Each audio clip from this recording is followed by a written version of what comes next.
তারপরে আমার এই গাছের সাথে আগুন লাগানো হয়েছে, আমার শরীরে পেট্রোল ঢালা হয়েছে, তারপরে আগুন লাগানো, তারপরে আমি নিচে আমি কিভাবে করবো নিচে আমি। এই মব ভাইলেন্স যাতে না হয় সঠিকভাবে আর ল এনফোর্সিং এজেন্সি সঠিকভাবে এই আইনানুগ ব্যবস্থা গ্রহণ করবেন এবং ন্যায় বিচার নিশ্চিত করবেন।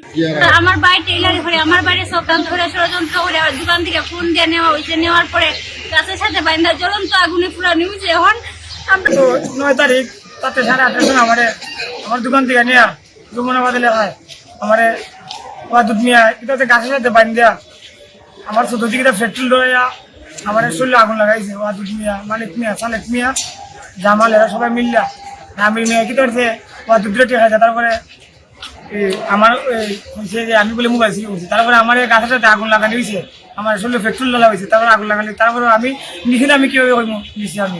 তারপরে আজকে আমি বিজ্ঞ আদালতে মামলা দায়ের করছি, কুতুবুদ্দিন জিয়া স্যার আমার মামলা এবার স্যারের প্রতি আমি কৃতজ্ঞতা জানাই।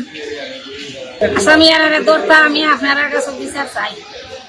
আমি মাননীয় কাছে সুষ্ঠু বিচার চাই যে আমার ভাইরে যারা এতটুকু করছে তার থেকে জানি কঠিন থেকে কঠিন শাস্তি দেওয়া হয়, আমি এতটুকুই আবেদন করতেছি। আপনারা জানেন হবিগঞ্জ জেলার বাহুবল থানার যমুনাবাদ গ্রামের একটা আলোচিত ঘটনা, এটা যে আমাদের হবিগঞ্জ সহ সারা বাংলাদেশে ভাইরাল হয়। এই আজকের এখানে দাঁড়ানো যে জাহেদকে চুর সন্দেহে সে কার্যত সে টেইলারিং করে, তারা চুর সন্দেহে আসামি ওয়াদুদ, আসামি মালিক গং তার গাছের সাথে বেঁধে আগুনে তার 2 হাত জ্বলছে পুড়ছে একদম 85% এই অংশ শরীরে 2 হাত আগুনে পুড়ে যায়।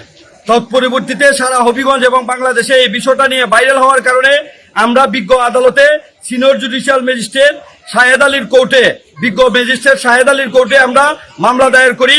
এই 1 নম্বর আসামি আব্দুল ওয়াদুদ গং 13 জনের বিরুদ্ধে দণ্ডবিধির 326, 307, 324, 338 দ্বারা এবং ক্রিমিনাল কনস্পিরেসি 120B দ্বারায় আমরা মামলা দায়ের করলে বিজ্ঞ আদালত মামলাটি এফআইআর গণ্যে রুজু করার জন্য বাহুবল থানার ওসিকে নির্দেশ প্রদান করেন। আমরা বিশ্বাস করি আমরা ইতিমধ্যে বাংলাদেশ সেনাবাহিনীর হবিগঞ্জ কমান্ডারের কাছে এই বিচার নিয়ে গিয়েছিলাম, সেনাবাহিনী আমাদেরকে এই বিজ্ঞ আদালতে মামলা করার জন্য পরামর্শ দেন। আমরা বিশ্বাস করি বাহুবল থানা কর্তৃপক্ষ এই এফআইআর এজাহার গণ্যে মামলা রুজু করে আসামিদেরকে আইনের আওতায় দ্রুত আইনের আওতায় নিয়ে আসবেন এবং ন্যায় বিচার নিশ্চিত করবেন। আমরা বিশ্বাস করি বাংলাদেশে যেভাবে মব ভাইলেন্স চলতেছে, এই মব ভাইলেন্স কোনো মানুষই আইনের ঊর্ধ্বে নয়।